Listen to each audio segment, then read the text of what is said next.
အမှန်တရားမျက်နှာသူများအားလုံးမင်္ဂလာဗျဒီနေ့ကျွန်တော်အမှန်တရားလေးဒီနေ့ရှာပြမှာဖြစ်ပါတယ်ကျွန်တော်သိထားတာလေးဒီပေါ့နော်အဲ့ဒီမှာရခိုင်ကျောင်းပါမယ်ကချင်ဗမော်ကျောင်းပါမယ်စကိုင်းတိုင်းကျောင်းပါမယ်ကြရပင်တွေကျောင်းပါမယ်ဟုတ်ပြီအဲ့တော့ရခိုင်ကျောင်းကစပါမယ်လက်ရှိရခိုင်ပြည်မှာတိုက်ပွဲတွေပြင်းထန်တာလည်းမဟုတ်ဘူးမပြင်းထန်တာလည်းမဟုတ်ဖြစ်နေတယ်ဘာဖြစ်လဲဆိုတော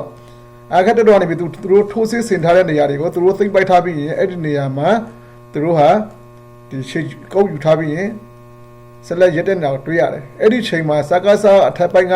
ကောင်းဆောင်တွေကဘယ်လိုဖြစ်လာလဲဆိုတော့ကြောက်ချူမကြရဲအတွက်သူတို့မှနော်ရှိတဲ့ဒီပြည်သူစစ်လူသစ်တွေနဲ့ပေါ့နော်နောက်ထပ်လူဟောင်းတွေကိုပေါင်းပြီးရင်အဲ့ဒီစကန်တွေကိုပြန်လည်တိုက်ခိုက်ဖို့အတွက်အမိန့်ပေးလာတာကိုကြားရပါတယ်ဒီတော့ဒီနေရာမှာပြည်သူစစ်လို့ခေါ်ရဲပေါ့နော်ဒီပါစာလို့ခေါ်တဲ့ပြည်သူစစ်တွေဟာကိုတို့အသိစိတ်နဲ့ဝင်လာလားအတင်းအကျပ်ခေါ်ယူထားတာလားမတရားအနိုင်ချင်းပြီးဖမ်းပြီးသစ်စစ်တဲ့ပေးထားတာလားဆိုတာကိုရှိပါတယ်နှီးမျိုးသုံးမျိုးရှိတယ်ပေါ့နော်ကိုယ်တိုင်စိတ်ပါဝင်စားဆိုတော့ဝင်သွားတဲ့လူတွေရှိတယ်လို့အတင်းအကျပ်မေးဖောက်ပြီးခေါ်ဆောက်ခံရတဲ့လူရှိတယ်လို့လက်မှာပေါ်တာဆွဲပြီးရင်ဟလာမတရားအနိုင်ချင်းခေါ်ဆောင်သွားတဲ့လူတွေရှိပါတယ်အဲကြောင့်ပြည်သူစစ်တွေကိုအသုံးပြုတဲ့အခါစကားဘယ်လိုအသုံးပြုလဲဆိုလို့ရှိရင်ပြည်သူစစ်တွေကိုခြေထဲမထွက်ခင်နောက်ထဲမှာထားတဲ့အခါသူတို့ကအဲ့လိုလက်နက်တွေကိုသိမ်းထားပြီးရင်အဲ့ဒီမှာသူတို့ကိုနေလိဆိုတော့ထားတယ်ညဆိုရင်တော့အခန်းမှာဒီရှင်းပြပြောဆိုဒီဘာတိုက်ခန်းပေါ့ဗျာလူဘာတိုက်ဆိုတော့ဒီလူပြိုဆောင်ပေါ့အဲ့လိုအဲ့ဒီဆောင်တွေမှာဟုတ်လားဒ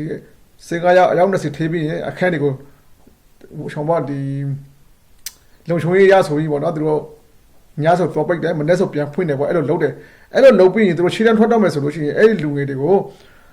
ပထမဆုံးအနေနဲ့အဲ့ဒီသူတို့စစ်သားအဟောင်းပေါ့ဗျာအဲ့ဒီအဟောင်းတွေနဲ့ပေါင်းပြီးအဟောင်းကလည်း9ယောက်အသေးကယောက်20အဲ့လိုတွေးလိုက်ပြီးရင်အဟောင်းတွေကအဲ့ဒီလူသစ်တွေရဲ့တနက်တွေကိုသိမ်းထားတယ်ဗျဥပမာရန်ဝမ်းနေပြီးရင်ကချင်ပြေသွားမယ်စီးနေတော့မယ်ဆိုလို့ရှိရင်အဲ့ဒီဂျားမှာသူတို့ကတနက်မပေးဘူးတနက်တွေကိုအဲ့ဒီလူဟောင်းတွေကအသိချီတာထုတ်ပို့ပြီးရင်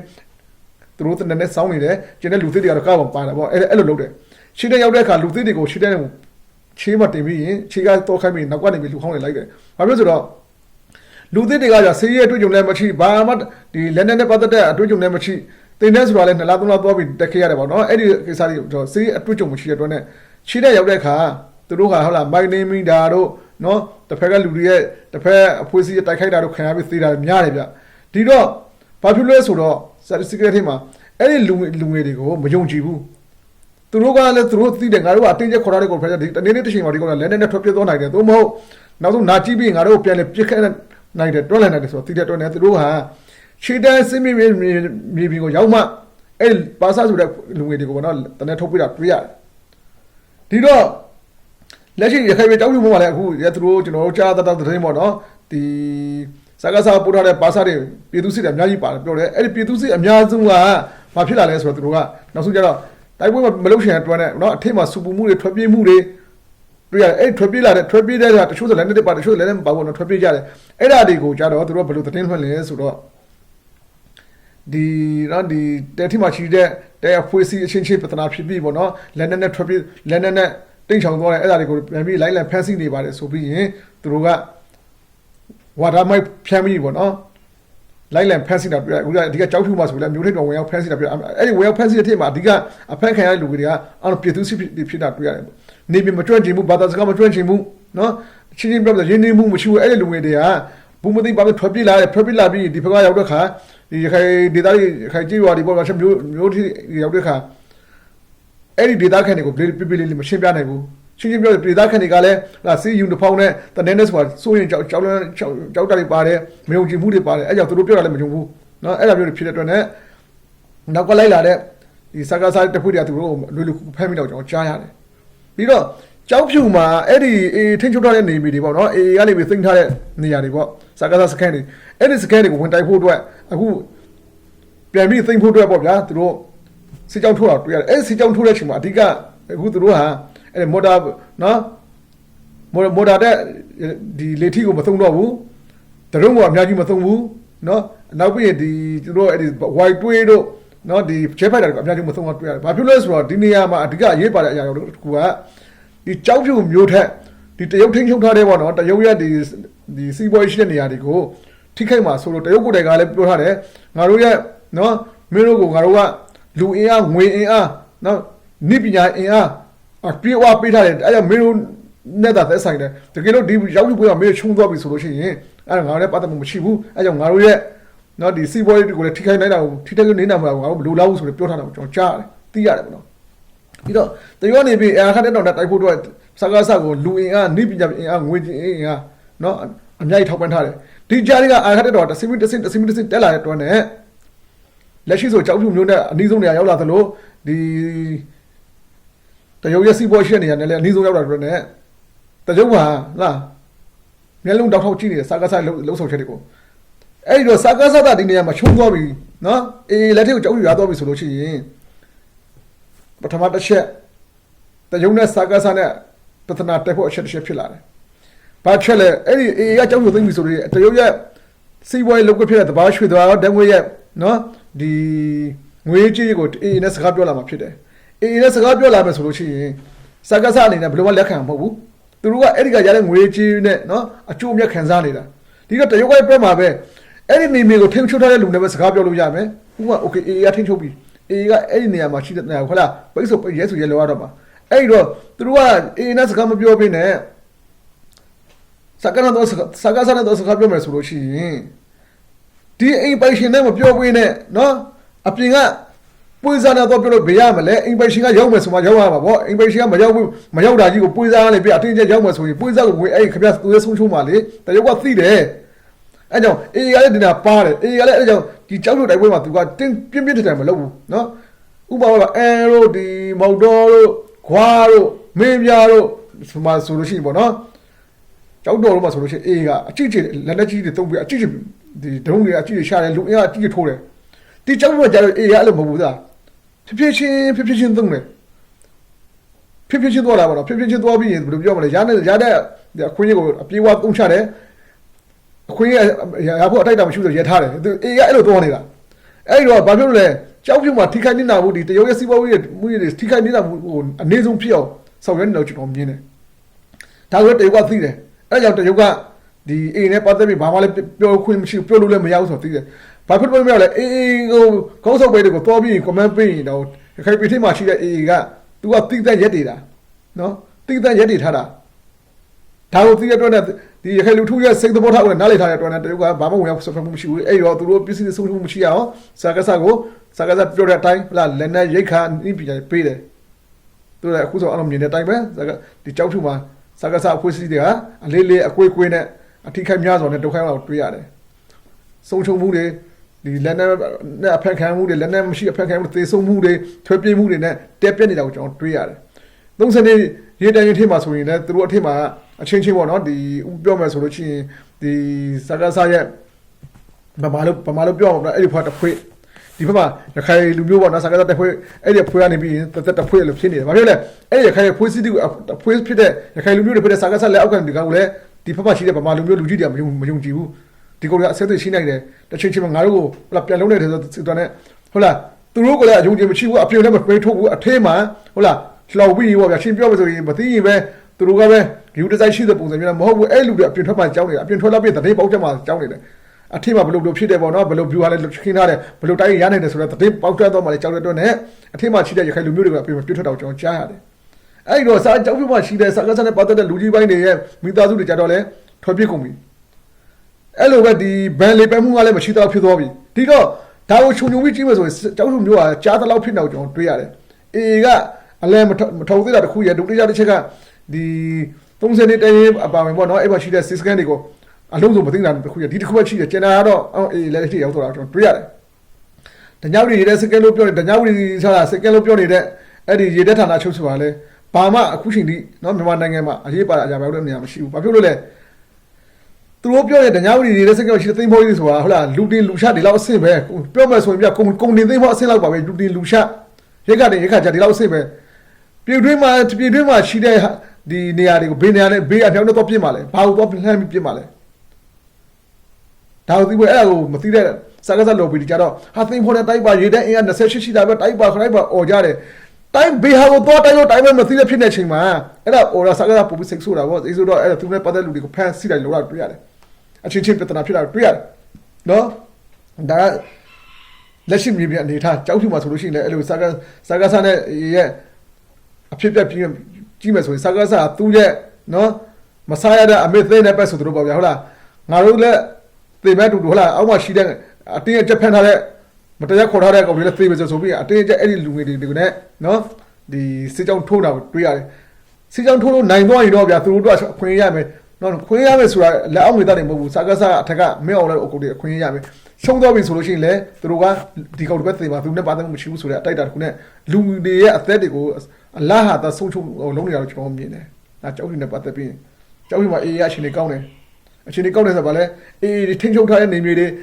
နော်အေးသိမ့်ပိုက်ထားတဲ့စကားစားရဲ့စကန်တွေမှာစစ်ကြောင်းထိုးလာမယ်ဆိုလို့ရှိရင်မကြခင်ရတော့အတွင်းမှာကြားပါလိမ့်မယ်စကားစားရဲ့အသေးအပြောက်စင်းရင်းနဲ့နော်ထိခိုက်မှုစင်းရင်းကိုကျွန်တော်ကြားမှာဖြစ်ပါတယ်။ဒီတော့အများမေးနေတယ်အဲ့မော်တာဆန္ဒဒီမော်တာတက်ပင်ကလေထီတွေနဲ့ဒရုန်းတွေနဲ့အေးဘာမှမတိုက်တဲ့ဆိုတာအဲ့ဒါပါပဲတိုက်လို့မရဘူးအတိုက်တာဖြစ်သွားတယ်အေးနဲ့တိုက်ပွဲဖြစ်တဲ့နေရာကအနီးဆုံးလာစားကဒီတရုတ်ရဲ့စီးပွားရေးနေရာနဲ့အနီးဆုံးဖြစ်နေတဲ့အတွက်နဲ့တိုက်လို့မရဘူးအဲ့လိုပဲသူတို့ဒီရေတရင်စီတရင်နဲ့ပါတိုက်ပွဲဖြစ်လို့ဘုံချိန်မှာဆိုရင်သူတို့ဖွေးစည်းကားတာထိခိုက်တယ်ရမှုအမြင့်နဲ့ဖြစ်နေတဲ့အတွက်နဲ့သူတို့ကအဲ့ဒါတွေကိုလည်းဟုတ်လားစဉ်းစားကြလာစရာတစ်ချက်ရှိတယ်ဒါကြောင့်ခေပြည်မှာလက်ရှိချိန်မှာပေါ့နော်ဒီကြောက်ထုံမှာတရုတ်ဟာဒီကြောက်ထုံမှာစားကစားအထီးနာဆောင်နဲ့ဖြစ်နေတယ်ပေမဲ့လင်းရင်တွေကိုအတင်းအကျပ်မသုံးဘူးဆိုတော့ကျွန်တော်တွေးလာတာပြောပါတယ်နောက်တစ်ချက်ကခင်ဗျာပတ်သက်ပြီးကျွန်တော်စဉ်းစားကြတစ်ချက်ကဘာဖြစ်လာလဲဆိုတော့ကြောက်ထုံမျိုးကြာတော့ပြီဆိုလို့ရှိရင်စစ်တွေမျိုးမှာတိုက်ပွဲရှိမှာမဟုတ်ဘူးလို့ကျွန်တော်မြင်လာတယ်စစ်တွေမျိုးမှာဘာတွေဖြစ်လာနိုင်လဲဆိုတော့ဒီလာချို့လိုပဲနော်စားကစားရဲ့ဆက်ဆံရေးယုံထိုက်ထားမဲ့ပုံစံရှိတယ်ကျန်တဲ့ဟာကတော့အေးရဲ့ထင်းထုံအောက်မှာထားမယ်လို့ကျွန်တော်တွေးတော့မိတာပေါ့နော်50ပေါ့နော်ဒါကျွန်တော်ကဖြစ်မလို့ပြောတာမဟုတ်ဘူးဖြစ်လာနိုင်တဲ့အကြောက်ရှိတယ်ဘာဖြစ်လဲစစ်တွေမျိုးမှာအဓိကလှုပ်ရှားနေတာကစားကစားထက်ဒီ ALW ဆိုတဲ့အဖွဲရဲ့ဒီဘင်္ဂလီကလာအဆိုအဖွဲ့ရဲ့စကားစားလက်ဆက်တက်စင်ပြတဲ့အဖွဲ့ပေါ့နော်အဲ့ဒီနှစ်ဖွဲ့ပဲလှုပ်ရှားတာတွေ့ရတယ်စကားစားတော့ကျိုးကြိုင်ပေါ့ဗျာတကယ်တော့ဖြစ်လာပြီဆိုလို့ရှိရင်အာခတ်တော်နေပြီအဲ့ဒီပထမဆုံးတရားမှာကအဲ့ဒီ ALW အဖွဲ့နဲ့ကလဆိုးနဲ့တရားမှာဖြစ်တယ်အဲ့ဒီနှစ်ဖွဲ့ကိုရှင်မှုလိုက်ပြီဆိုလို့ရှိရင်ဒီဘက်မှာရှိတဲ့စကားဘာလို့မှမဟုတ်ဘူးမလုပ်တဲ့ပြင်သူဘာလို့မှလဲခုနကျွန်တော်ပြောသလိုလာချုပ်ပုံစံမျိုးနဲ့ငါတို့ဆက်ဆံလို့ဖွင့်ရမယ်ငါတို့ကတော့နားလည်ကိုပြပါခုံသိခါရကျန်တာတော့မင်းတို့လက်ရှိမင်းတို့လောက်ပါဆိုပြီးဖြစ်လာမှာကိုကျွန်တော်ကြိုပြီးရင်ပြောထားတာဖြစ်တယ်တကောဖြစ်မလားဖြစ်လာနိုင်တယ်ဒါပေမဲ့မဖြစ်တဲ့ချိန်နဲ့မဖြစ်ဘူးဗျာဒါကျွန်တော်တို့သုံးသက်လို့မျိုးဖြစ်လာနိုင်တယ်ဒါကိုသိထားဖို့တော့တကယ်လို့ကြောက်ရွံ့မျိုးသိမ့်ပွဲတိုက်ပွဲမှာပြီးသွားပြီဆိုလို့ရှိရင်အဲ့လိုဖြစ်လာလို့ရှိရင်တချို့ကဟလာအေးနဲ့စကားလက်ဝါးကြီးရိုက်ထားပါတယ်ဆိုတဲ့ပုံစံမျိုးဖြစ်လာမှာဆိုလို့အဲ့ဒီစကားလဲစကားလော်ဘီတွေထွက်လာမှာဆိုလို့ကြိုပြောထားတာကြောက်ရွံ့မျိုးအေးသိမ့်ပြီးရင်စိုက်စစ်တွေမှာအဲ့လိုဖြစ်လာပြီဆိုလို့ရှိရင်စကားလော်ဘီတွေပြောကိုပြောမှာဟုတ်လားမင်းအောင်လာမင်းမရခိုင်မာဖြစ်လို့မင်းအောင်လာကဒီလိုမျိုးလက်ဝါးရှိရိုက်ထားတာဆိုပြီးအတန်ထွက်လာမှာပြေးမလွတ်ဘူးအခုတော့တိုက်ပွဲမနိုင်ပါဘူးဆိုမှစစ်တိုင်းလို့မနိုင်ပါဘူးဆိုမှဟလာမင်းအောင်လာအဲ့ခိုင်မာယူထားပြီးအေးချိုးတိုက်နေဆိုပြီးလာအပြောခင်ရမင်းအောင်လာခင်မှာစုံလက်စီစားလေးယူပေါ့တော့အမှန်မှန်မင်းအောင်လာကအရှာဒေတာလွတ်လပ်ပါစေရခိုင်ကလွတ်လပ်ပြီးတော့မရဘူးတရားဝင်ပြောထားတာသူတို့စစ်တဲ့အနေနဲ့နော်မင်းဘောမတွေတတိထားကြနော်မင်းတို့ဇော်ဘုံဟင်းနောက်လိုက်တော့မယ်ငါပြောလိုက်မယ်တော့ခါဆိုရင်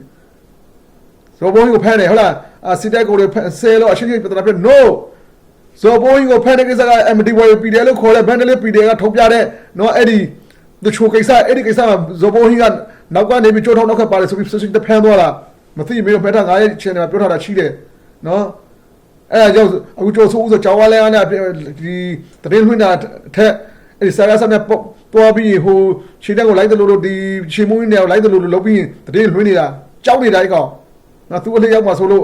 ့နော်အဲ့ကြောင့်မင်းတို့ဒီကြော်မျိုးမင်းတို့ကြော်ဆိုးဦးတို့အောင်မင်းတို့မျိုးတတိထားမင်းတို့တကွက်လေးကလည်းမင်းတို့အဲ့ဒီထိရောက်မှာနော်ဇော်ဘိုင်းနှောက်မင်းတို့လာရမှာမင်းတို့အပြင်မှာနေရမှာထင်တယ်ကြော်ဆိုးဦးနှစ်ခါရှိပြီနော်ဒါကြောင့်ဒီကောင်ဟုတ်လား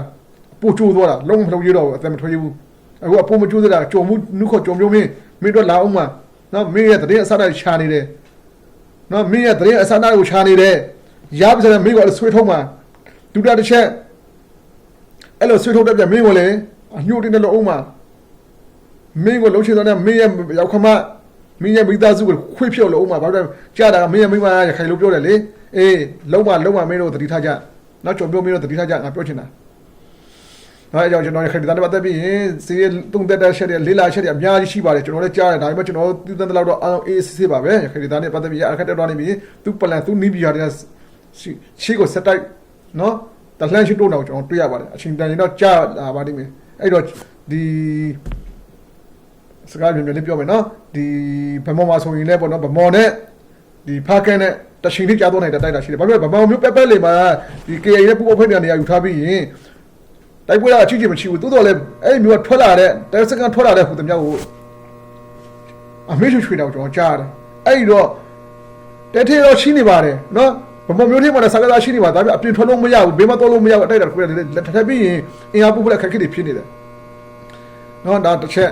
နောက်တစ်ချက်ပါလဲဆိုတော့ဒီစကိုင်းတိုက်ထဲမှာစကိုင်းတိုင်းထဲမှာပေါ့နော်ဒီ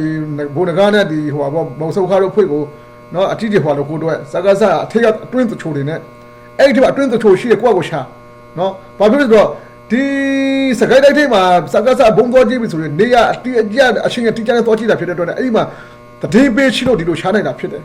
တည်ပေးမရှိရင်အဲ့လိုမျိုးရှာနိုင်မှာဥပမာဗျာဒီကောင်နဲ့ရှိတဲ့ဒီဘုံနဂါနဲ့မောင်စုခါတို့ကပေါက်ပြီးရင်ဒီရှင်းတဲ့စင်မြတ်တစ်ခုကိုနော်ဝင်ရောက်တိုက်ခိုက်မလို့တည်တိထွက်လာတာနဲ့အဲ့ဒီနေရာကိုတိတိကျကျတော့ဘုံချနိုင်တယ်ဆိုလို့ရှိရင်အဲ့ဒီအထိပ်မှာသူချိုချင်းနေလို့နော်မောင်စုခါဖွေးသေးမှလားငကားဖွေးသေးမှလားသူမဟုတ်အဲ့ဒီစကိုင်းတိုက်ထဲမှာရှိတဲ့အရှာဖွေးစကတဲ့ပိုးသလားဒါကတော့စကိုင်းတိုက်နဲ့ပတ်သက်ပြီးကျွန်တော်ပြောပြတာကိုယ့်ဟာကိုရှာကြကိုယ့်ဟာကိုစီမံကြကျွန်တော်ဒီလောက်ပဲပြောချင်ခင်ဗျားတို့ကိုနောက်ကလေဆုပ်ဆုပ်ဖွင့်တာပူနေအတန်ကြေအားရှိလို့ရနော်အဲ့တော့ကိုယ့်ဟာကိုစီမံကြနောက်တစ်ခုကဘာလဲဆိုတော့ဒီ TNA ထင်းထွက်တဲ့နောက်ချိုပေါ့နော်တောက်ခန်းလား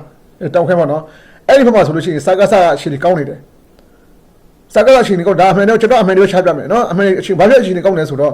့ရှင်းရှင်းပြောမယ်ဆိုရင်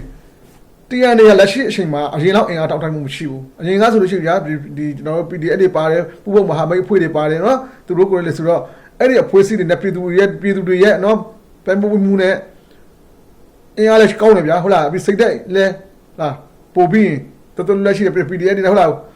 ဒီပြောနေပြောကအဲ့လိုပုံစံမျိုးနဲ့တိုက်တဲ့အတွက်နဲ့တိုက်ပွဲတွေနိုင်တယ်ခုခံနိုင်တယ်လက်ရှိချိန်မှာစကားစားအဲ့ဒီမျိုးဒီတရားနေရအဲ့လိုမျိုးထိပူပေါင်းဖွင့်တဲ့နေသွားတယ် PDF လည်းမရှိတော့ဖြစ်သွားတယ်ဆိုတော့သူတို့တဖွေးထင်းနဲ့ခုခံရတဲ့အတွက်နဲ့အဲ့ဒီမှာဒီရှင်ပြောမယ်ဆိုရင်လက်နဲ့လူအင်အားကွာချမှုတွေရှိလာတယ်အဲအကြောင်းစကားစားခုဆိုရှေ့ထက်နှုတ်ချိုဖတ်တိတိုးဝင်လာတော့ကျွန်တော်တွေ့ရတယ်အဲ့တော့ TNA ပြောချင်တာကနော်ကျွန်တော်အနေနဲ့ TNA ကိုကျွန်တော်ပြောချင်တာကနိပြူဟာကောက်ကောက်နဲ့စိတ်သက်မှန်မှန်ကန်ကန်နဲ့ခုခံနိုင်ဖို့အရေးကြီးတယ်ကျွန်တော်ပြောချင်တာအများကြီးတော့ပြောချင်ပါဘူးဘာလို့လဲကိုလှုပ်ခစ်တာကိုသိမှာပဲနော်ကိုတို့ဘာတွေလှုပ်ခစ်တယ်ဘာတွေပြောခစ်တယ်ကိုတို့သိမှာပဲအဲ့ဒီပြောလှုပ်ခစ်တယ်ပြောခစ်တဲ့ဟာကိုကိုင်းကြီးကိုကပဲဆော်ရရမှာကျွန်တော်ချန်ပီယံရှင်တယ်ဒါစကားတိုက်တဲ့ပတ်သက်ပြီးပြောပြတာနော်ကိုလုံးငယ်ကိုလုံးနိုင်ဖို့လို့တယ်ကရင်ပြည်မှာတော့ကြည့်ကရင်ပြည်မှာလဲ PDF တွေဘာမှမလုပ်ဘူးအများကြီးပါတာပဲအတိုက်တာတစ်ခုအရသူတို့ဟာဟုတ်လားတနေ့ပေါက်ကြမှုကအတက်နဲ့ထင်းထားတာတွေ့ရတယ်အဲ့တော့စကိုင်းတိုက်ထဲမှာတော့အဲ့ဒီတင်ပေါက်ကြတော့မှုတွေကိုကျွန်တော်ကြားတာတွေ့ရပါတယ်နော်အဲ့ဟုတ်ပြီအဲ့ဒီတော့ဒီနေရာမှာနောက်တစ်ခုဘာပြောချင်လဲဆိုတော့ဒီရှင်းပြနဲ့ပတ်သက်ပြီးသတင်းတွေထွက်လာတယ်ဟုတ်လားဒီဟာကာတို့ဘောနော်ထက်တလန်တို့သိမ့်မယ်ဆိုလို့ရှိရင် CB ဘက်ကနေပြီးပါဝင်ပူပေါပါဝင်ဆောင်ရွက်ပေးနိုင်တယ်တကယ်လို့တော့တိုင်းမှာဆိုရင်လည်းဘောနော်ခင်ဗျားတို့အနေနဲ့ CB အနေနဲ့ဒီ CN အနေနဲ့ငါတို့ကနောက်ချက်မပေးဖို့ဆိုတော့လည်းပြောတယ်ကြားတယ်အဲ့တော့ CN ဘာဖြစ်လဲငါတို့ရှိတဲ့ဟလာဟာကာကိုမျိုးသိမ့်လို့မရဘူးဆိုတော့ဟာခါကိုသိလို့မရဘူးဆိုရင်ဟာခါမျိုးထဲမှာစကားစားတွေရှိနေတယ်ဆိုတော့သူတို့ကစကားစားနဲ့ပူပေါင်းပြီးရင်ချင်းပြင်းတွေကိုအုပ်ချုပ်ချင်တာလားလို့ CNCF ကိုမေးရှင်တယ် CNCF ကိုထောက်ခံတဲ့ကော်ကိုလည်းကျွန်တော်မေးရှင်တယ်မင်းတို့ကအတွေးခေါ်ပါရင်မင်းတို့ကရှင်းဒေတာလွယ်မြောက်ဖို့တွေ့လားသို့မဟုတ် CNCF နဲ့ပေါက်ပြီးရင်အဲ့ဒီစကားစားနဲ့အတူတူနေရှင်တဲ့ဘောလားဒါပဲပြောချင်တယ်မင်းတို့ကမင်းဆုံးဖြတ်ပြောလိုက်ရင်ဟာရှင်းတော့လွယ်မြောက်ဖို့အတွက်ကျွန်တော်တို့ဆောင်ရွက်တယ်ရှင်းတော့လွယ်မြောက်ဖို့အတွက်တော်တိုင်းလုပ်တယ်ဆိုတော့ CNCF ကနေပြီးရင်ဘေးနှမျိုးကသိမ်းထားပြီးဘာတွေလုပ်ထားနေတယ်လဲခမောက်ကြည့်လိုက်ကြကိုယ့်အကိုကြည့်လိုက်ကြအဲ့ထောက်ခံတဲ့လူတွေကိုပြောချင်တယ် CNC အဲ့ကိုထောက်ခံတဲ့လူတွေကဘာတွေလ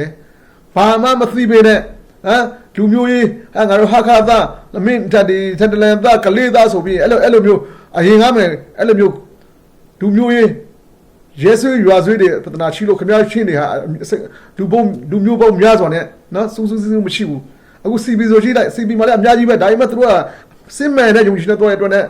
ရှေးကိုရောက်လာတယ်အဲ့ဒီရှေးတန်းကိုရောက်လာတဲ့ချိန်မှာဒီနေ့မနေ့ကပေါ်လာတဲ့ဖွေးကရှေးတန်းကိုရောက်လာတဲ့ချိန်မှာ CNC ဘက်ကဟုတ်လားမနာလိုမှုတဲ့များပြီးအဲ့ဒီဖွေးကိုတိုက်ခိုက်တာကိုတွေ့ရတယ်ဟုတ်လား Facebook မှာတိုက်ခိုက်တယ် YouTube မှာတိုက်ခိုက်တယ် News ဆိုတိုက်ခိုက်ကိုကျွန်တော်တွေ့ရတယ်အဲ့တော့ဒီဘက်ကနေပြီးရင်ပြန်လေချင်းဖြည့်ချင်းတဲ့တာဖြည့်ချင်းနဲ့မချီရွှေတင်တာကိုမချီမထားလိုက်တာကိုတွေ့ရတယ်အဲ့တော့လက်ရှိကလေးကိုတိုင်းမဆိုရင်လည်းကလေးထန်တလန်တို့ဟာခတိုင်းမဆိုရင်လည်းပူအောင်ဆော်ရပြမယ်ကိုချင်းလူမျိုးတို့ပြောထားတာကိုဒီကို CNCF အနေနဲ့ကိုလည်းမလုံးနိုင်ပဲလုံးတဲ့လူကလုံးမဲ့ဆိုရင်တော့ခါကြာကလန်ဖြစ်နေတာတော့ရှင်းပြနေတော့ ကောင်းတဲ့လက္ခဏာတစ်ခုမဟုတ်ဘူးလို့ကျွန်တော်မြင်တယ်ဒါရှင်းပြပြောပြပါတော့နော်အဲ့တော့သူတို့လက်ရှိမင်းအောင်လည်းလုံသွားတဲ့ဗာတဲ့လေဒီညီလာခံဆိုလားဗာလားအဲ့ဒီစီးမှာပြောတော့တဲ့ဒေါက်တာအေးမောင်တော့အများဆုံးပေါ့ဗျာအဲ့ဒီမှာကျွန်တော်ပြောတော့တာတော့ဒေါက်တာအေးမောင်နဲ့ဒီစောမြဇန်နန်တို့ခေါ်တဲ့ဖာတင်မကျောင်းနေပြောချင်ပါတယ်အဲ့ဒီဖာတင်မဘာပြောလဲဆိုတော့ရခိုင်လူမျိုးတွေကလွယ်မြောက်မှုလို့ရှင်တယ်လွယ်မြောက်မှုလို့ဘုတော့နော်ဒီစပွေးပေါ်မှာစကားပြောရမယ်စပွေးပေါ်မှာစကားပြောလို့မှပို့အဆင်ပြေတယ်လက်နဲ့တိုက်မရနိုင်ဘူးပေါ့ဗျာသူပြောတဲ့စကားရှိတယ်အဲ့တော့နေတော့ ALP အနေနဲ့နော်ဖာတင်မအဖွင့်အစည်းအနေနဲ့ရခိုင်ပြည်မှာနေဘေးနှမျိုးမင်းတို့နေတော့စကားပြောလို့ရပြီလေမျိုးမပြောနဲ့နော်ရွာလေးပြောနေတောင်းလို့ရပြီလားနေတော့မှရှိတဲ့လူအင်အား200လောက်ကို200ကအခု300လောက်ပေါ့နော်အဲ့ဒါကိုအရင်ကဘာပြောခင်းသလဲ NC လည်းပဲထိုးတော့ကအောင်မင်းတို့နေတော့ဘာပြောခင်းသလဲမကောက်တယ်လို့ကျွန်တော်လည်းမတိုးပေးတာလေသူတို့ကလူအင်အားရှိတာမဟုတ်ဘူးလေအဲ့တော့နေတော့ပထမတော့သူတို့ကဘယ်လိုပဲအိန္ဒိယနေစက်မှာစီးပွားလို့ရှင်လို့လေဘိမ့်မဟုတ်ခိုးတယ်ပါလို့ရှင်လို့သူတို့ဘာပြောလဲဆိုတော့အဲ့ဒီ BGF ပုံစံမျိုးကတော့ဖွေးစီဖို့တောင်းတယ်အဲ့တော့ဟိုကပြောနေတော့လူ200တော့လည်းမရဘူးလေငါတို့နဲ့ပူပေါင်းပြီးလုပ်ပါဆိုတော့အဲ့လိုမျိုးလည်းမလုပ်ရှင်ဘူးအစားပြောက်မှာဆိုလို့နော်အစားပြောက်မှာဆိုလို့အဲ့ဒီခိုင်လူထူးဟောဖြစ်မှာတောက်ပြီးမလုပ်ရှင်ဘူးပေါ့နော်အခုကျတော့နောက်ဆုံးကျတော့ဘာဖြစ်လဲခွေရခွေပဲမြေခွေရမြေခွေရချင်းပဲအပုံစားတဲ့ကွာပုံစားရပဲဟိုလာတယ်မဟုတ်တယ်မလားနောက်ဆုံးတော့လဲစကားစားနဲ့ပူပေါင်းပြီးရခိုင်ဒေတာပြည့်လို့ပြည့်စကြောလုံးနေတာတွေ့ရတယ်ဆိုမြရဇာလင်းတို့လက်နဲ့တိုင်းလို့တက်ရတာမဟုတ်ဘူးစပွေးဝဲထိုင်မှရမယ်စပွေးဝဲမှလည်းနင်းအောက်ကတရားမျိုးထိုးထားသေးတာနင်းကိုဆိုမြရဇာလင်းရောအုပ်စု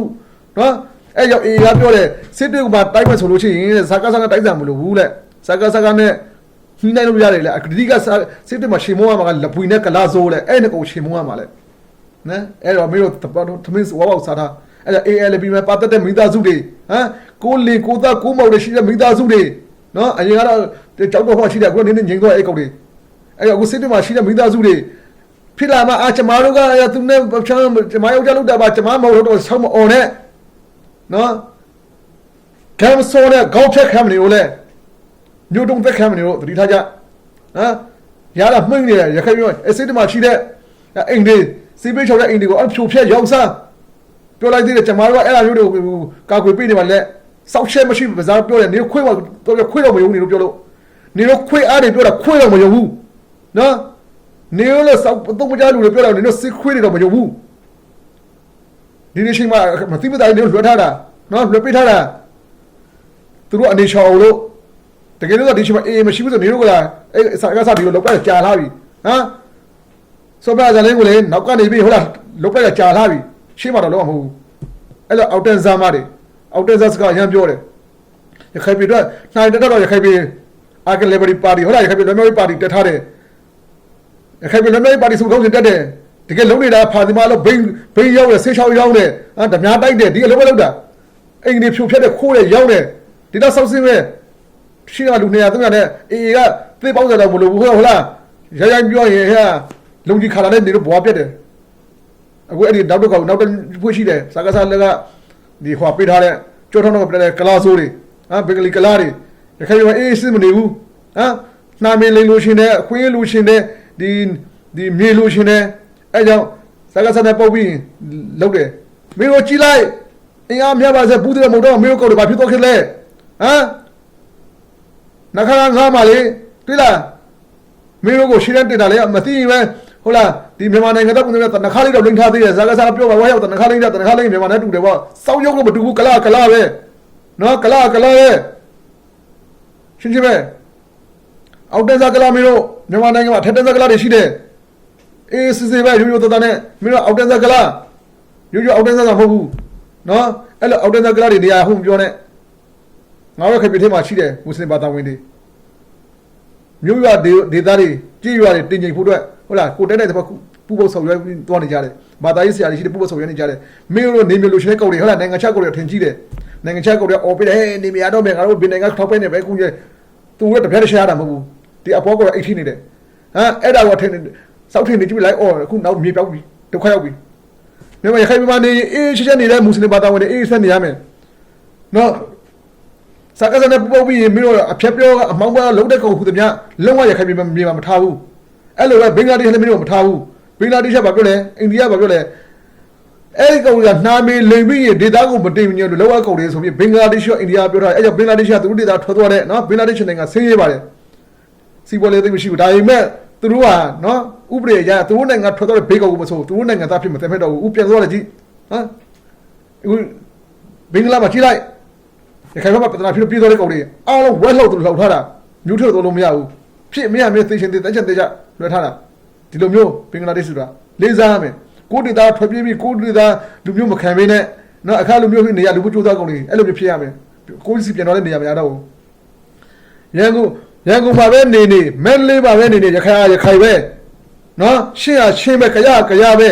အဲ့လိုမဟုတ်ဘူးနဲ့ရန်ကုန်မှာငါတို့လူအုပ်စုများလာပြီဟိုဆိုပြီးရခိုင်တိုင်းပြောင်းပြီးအချမ်းနာမယ်တခုနဲ့ငါတို့ဒီနဲ့ငါတို့အပိုင်ရမယ်ဆိုတော့လို့ရအသက်ခံမှာပေါ့ရခိုင်တိုင်းလက်မခံမှမကြတော့နော်အဲ့လိုမျိုးပုံစံမျိုးနော်မြို့တော့ပေါ့ကြအခုကြီးအမေရိကန်နိုင်ငံမှာဒီကျွန်တော်တို့တက်ဆက်မှာဆိုရင်မက္ကဆီကိုလူမျိုးအများကြီးပဲနော်တက်ဆက်ပြည်နေဆိုတာကောက်ဝယ်ပြည်နေအရင်ကတိသက်ဒေတာတခုတို့လက်ရှိအမေရိကန်လက်အောက်မှာအတူတူဝါနေထိုင်တယ်တိုးတော်လဲအဲ့ဒီမှာရှိတဲ့လူမြေတော်မေးလိုက်မင်းဘာလူမျိုးလဲသူတို့မက္ကဆီကိုပဲသုံးတယ်ငါမက္ကဆီကိုငါခောက်ဘွယ်ဆိုကောက်ဘွယ်ဟုတ်လားငါတို့ဒီအမေရိကန်လူမျိုးအဲ့လိုပဲသုံးရတယ်ကျွန်တော်လည်းဒီမှာနေအာရှလိုပဲသုံးရတယ်နိုင်မလိန်လို့မရဘူးလိန်ခွင့်လည်းမရှိဘူးဟိုမှာကြတာပဲလိန်ပြီးလေပဲလူမျိုးကြတော့ပုံပြောက်တာပေါ့နော်ပုံပြောက်တယ်အဲ့ဒါမျိုးမျိုးသဘောပေါက်ဖို့လိုတယ်လားဒါဖြစ်နေတာဖြစ်ပြက်တယ်အဲ့ကြောင့်စိတ်တွေမှာကနော်50ပဲ50ဆိုတာကကလာဆိုတဲ့ AI ကိုချင်းပြီးရင်စကားတော့ပြောမှာပဲကျွန်တော်တို့ဒီမှာဂုံသိက္ခာပဲရနော်ဒီနိုင်ငံတကာမှာလည်းအရှင်ဒီကောက်ကျွန်တော်တို့ဒီမှာရုံခလေးဖွင့်ပေးပါရုံခလေးဖွင့်ပေးနေပါမယ်ကျွန်တော်တို့ဘာမှဝင်အောင်ဆွဲမလုပ်ဘူးအေးရထင်းချိုးအောင်နေပါဆိုလာပါဒါ50ပဲလာချုပ်ပုံစံမျိုးနော်အဲ့လိုမျိုးကြိုဖြစ်လာမှာဆိုလို့မင်းတို့စကားလော်ဘီတို့ကပြောထားတာဖြစ်တယ်နော်မျိုးမင်းထွန်းဘယ်လိုလဲရှင်နေဟမ်တန်တို့မျိုးကိုသိမ့်ကြည့်လိုက်ကွာလို့ပြောတဲ့ကောင်အခုပြောနေတယ်ကြောက်ဖြူမျိုးကိုသိမ့်ကြည့်လေကြောက်ဖြူမျိုးကတပွဲမို့သုံးချုံနဲ့ချုပ်ကုန်သွားပြီသိမ့်တာတော့မကဘူးမင်းတို့အချက်ဥမှရှိတဲ့အရာရှိတဲ့မိသားစုအောင်ပြေးကုန်ပြီဘယ်နဲ့လေပတ်မှုမရှိတော့ဘူးနော်ဒါလေးတော့မင်းသိဖို့လိုတယ်ငါလည်းလိုရင်းတို့ချင်းပြောချင်ပါတယ်စကားပြောချင်တာနော်ဒီနေ့နောက်တစ်ချက်ပါလဲဆိုတော့ကျွန်တော်ကိုမြန်မာနိုင်ငံနဲ့ပတ်သက်မှုမရှိပါတော့နော်ဒီ UN နဲ့ American ရဲ့အချက်တွေကိုနည်းနည်းလေးပြောလိုက်မယ်ဘာလို့ဆိုတော့ကြားတာနာကပြင်းလို့ပါIran ကလည်းပြောမယ်ဆိုလို့ရှိရင်လည်းမြန်မာနိုင်ငံကအရန်တူတယ်သိလားအရန်ကို popular ဖြစ်ချင်တဲ့အရန်ကိုဘယ်လိုပြောမလဲလူစောက်ထင်ကြည့်ရလို့ရှိနေသူများကဘုံလာရှာလို့အမှအဲ့ဒီနော်နျူကလ িয়ার ထားတဲ့အဆောက်စုပ်ပြတ်တော့နျူကလ িয়ার ပြည့်စည်တယ်ပြောချင်မပြောချင်ဘူးအဆောက်စုပ်ပြတ်တော့ပြီအဲ့ဒါမျိုးတိတ်ဆောက်တဲ့တောင်းတယ်မလွေလောက်ဘူးနော်မလွေလောက်ဘူးအဲ့တော့အဲ့ဒီနျူကလ িয়ার တက်စတာတဲ့ယူနီယံစာလည်းဘယ်နေရာမှာဘယ်တော့သိမ်းထားတယ်ဆိုတော့ဟလားလိုသေးတယ်အမေရိကန် CID ကဟလားဂျိုဒူကကြည့်ရင်သိမှာပဲဟုတ်လားမဟုတ်လားဆိုတာကိုနော်ထုတ်သွားတာဘေးမှာသိမ်းထားတော့သိမှာပဲအဲ့ကြောင့်အကြောင်းပြပြခါမီတွေတို့အော်တာဘာပြောလဲဆုံးချမှုမရှိပါဘူးဟမ်အမေရိကန်အာနေတာပါလည်းပြောလိုက်ရောအမေရိကန်ကပြောပြီးမင်းကမသက်ရှင်တော့ကြည့်နေတာနောက်တစ်ခါလုံကြည့်မင်းတို့ယူနီယံတက်စစ်ထဲလုံကြည့်မင်းတို့ဘုံချိမယ်လေယူနီယံတက်စစ်ထဲလုံကြည့်ဘုံချိမယ်ဆိုပြောပြီးမပြောလေအဲ့တော့ Trump ကဘာဖြစ်လဲ Trump ကစောက်ပြီးမစားသူကလုံရှင်လုံးမှာ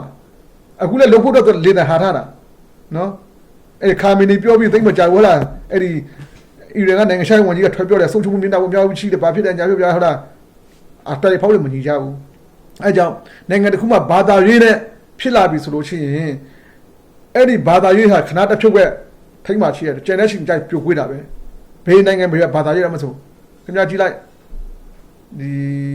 မလေးရှားမှာလည်းအဲ့လိုပဲဘာသာရေးတွေအခုဆိုရင်ပထနာတက်နေတယ်နော်အဲကြောင့်ကျွန်တော်လက်ရှိအချိန်တွေမှာမြန်မာနိုင်ငံနဲ့ပတ်သက်ပြီးစီးရေးတွေတွေ့ကြုံပြောပဲဆိုရင်အားလုံးကအချိန်တွေကောင်းတဲ့တော်နေဖက်ကနေပြီးသို့တော်လည်းသူ့ချိုးတွေကိုတတိထားဖို့လို့ကျွန်တော်အကြံပေးချင်ပါတယ်ဒီကစကိုင်းတိုင်းထိပ်မှာရှိတဲ့ဒီနော်ကြရပြဖမှာရှိတဲ့တချို့တွေအနေနဲ့နော်ဒါလေးတော့ပြောချင်ပါတယ်